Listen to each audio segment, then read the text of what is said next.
आजच डाउनलोड करा आणि तुमच्या आवडत्या मालिकांचा आनंद लुटा। डॉक्टर,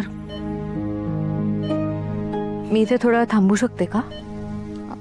अजूनही पेशंटची कंडिशन क्रिटिकल आहे, त्यामुळे तुमच्यापैकी कोणीतरी एकच इथे थांबा।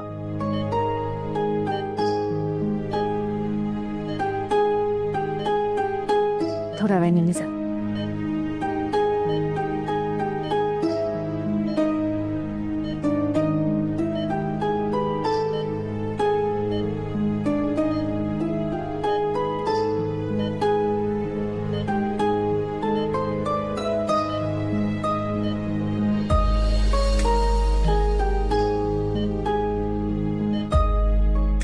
अख्ख्या जगासाठी राबतेस, पण स्वतःची काळजी मात्र घेता येत नाही ना। तुम्हाला देवी आई म्हणतेस ना पारू, म्हणजे एका अर्थी मी तुझी आईच आहे। पारू, तुझी आई तुला सांगते की उठ। तुला माहितीये पारू, तुझ्यामुळे माझी किती कामं खोळंबली आहेत ते। तुझ्याशिवाय माझी देवपूजा अपुरी आहे। श्रीकांत परत एकदा काल गोळ्या घ्यायला विसरला। दारातली रांगोळी तशीच जुनी आहे। स्वयंपाकघरात तुझ्या स्वयंपाकाचा घमघमाट नाहीये पारू। पारू, तुझ्या आवाजाने माझं घर जागं होतं आणि तुझ्या सहवासाने ते जिवंत राहतं। पारू, तुझी देवी आई तुला सांगते की उठ, आणि तरीही तू अशी झोपून आहेस। इतकी कामं असताना तू अशी झोपून राहणार आहेस, हे तुझं वागणं मला अजिबात आवडलेलं नाहीये हा पारू। चल उठ पारू, घरी जाऊया। हे बघ आदित्य, तू त्याला तुझा मित्र म्हणतेस ना, तो पण तुझ्या उठण्याची वाट बघतोय पारू। उठ, चल।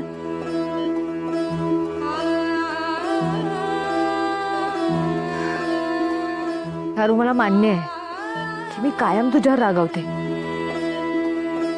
तू आज एक दिवस माझ्यावर रागवलीस आणि एवढी रागवलीस,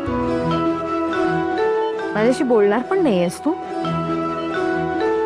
हे बघ, डॉक्टरांना काय म्हणायचं ते म्हणू दे, पण माझा तुझ्यावर विश्वास आहे। तू नक्की बरी होणार आहेस, काही नाही होणार आहे तुला। अरे डोळे उघड।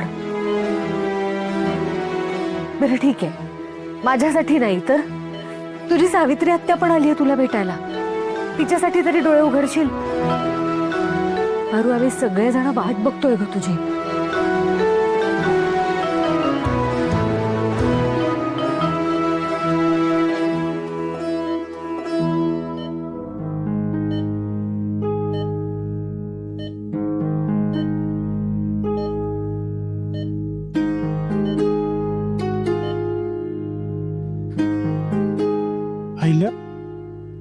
श्रीकांत, पारू अजूनही रिस्पॉन्ड नाही करत आहे रे।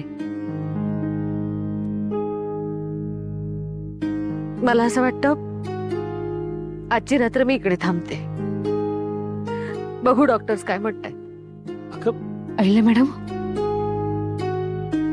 हे बघा, तुम्हाला वटपौर्णिमेची पूजा करायची असेल ना? पारूशिवाय कुठलीही पूजा पूजा वाटत नाही। ती नसेल तर मला कुठलीही पूजा करण्याची काही इच्छा नाहीये। अहिल्या मॅडम, लहान तोंडी मोठा घास घेते, पण आपली परंपरा आहे, रीत आहे। मला वाटतं तुम्ही ही पूजा करायला पाहिजे, आणि मी आहे ना पारूची काळजी घ्यायला। हा, आणि तुम्ही इथे येईपर्यंत मी थांबेन इथे, काळजी करू नका। बरोबर बोलते सावित्री।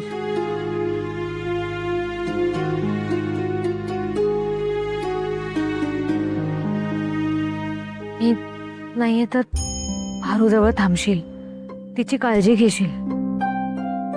मी येते लवकरात लवकर। श्रीकांत, चल। प्रीतम, तू पण चल। हे बघ, रियाची पहिली वटपौर्णिमा आहे, ती करायला हवी ना। आम्ही येतो।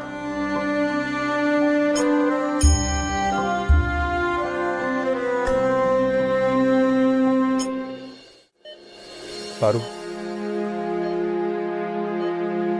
तुझ्या तुझ्या सावलीने तुझ्यासाठी एक पत्र लिहिलंय. मला माहितीये तुला ऐकू येत आहे. पारू, मला खूप आठवण येते तुझी. करमत नाहीये ग तुझ्याशिवाय. तुझा आवाज ऐकायचा आहे मला. लहान असताना जसं लपाछुपी खेळायचो ना, तेव्हा माझ्यावर डाव आल्यावर सगळे लपायचे.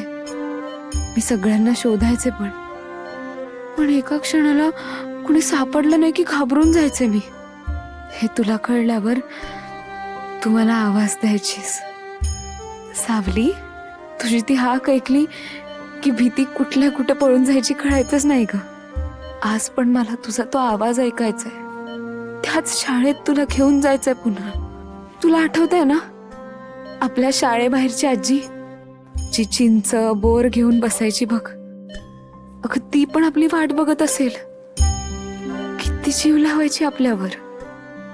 चल ना पारू, तिला भेटायला जाऊ. पुन्हा एकदा त्या फळ्यावर डोंगर, सूर्य आणि पावसाचं चित्र काढू. जिमखान्यात जाऊन लेझिमवर ताल धरू. शाळेमागच्या तळावर पाण्यावर दगड मारून उठणारे तरंग बघू. मी वाट बघते तुझी. तू आलीस ना की आपण मिळून जाऊ शाळेत. तुला वाटलं तर 2 वेण्या घालून जाऊ, डोक्याला चपचपीत तेल लावून. सारंग सर म्हणाले तू बेडवर झोपून आहेस.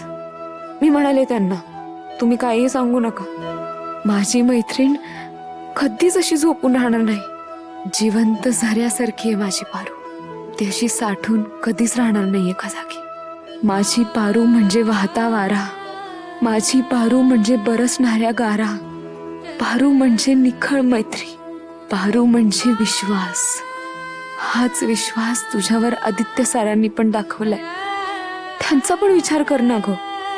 तुला असं बघून त्यांना काय वाटत असेल बोल. त्यांना गरज आहे तुझी पारू. तू एकदा उठ आणि आदित्य सर म्हणून जोरात हाक मार. मग बघ त्यांचा चेहरा किती खुलेल ते. उठ ना ग पारू. बरं मी एक काम करते हा. तू लवकर बरी व्हावी म्हणून मी तुला एक गाणं ऐकून दाखवते.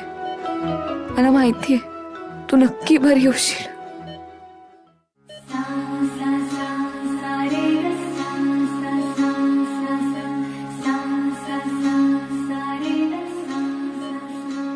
माझे माहेर पंढरी, माझे सासर पंढरी. माझे माहेर पंढरी, माझे सासर पंढरी. रखुमाई होनिया, रखुमाई होनिया. मन उभे विटेवरी, माझे माहेर पंढरी, माझे सासर पंढरी.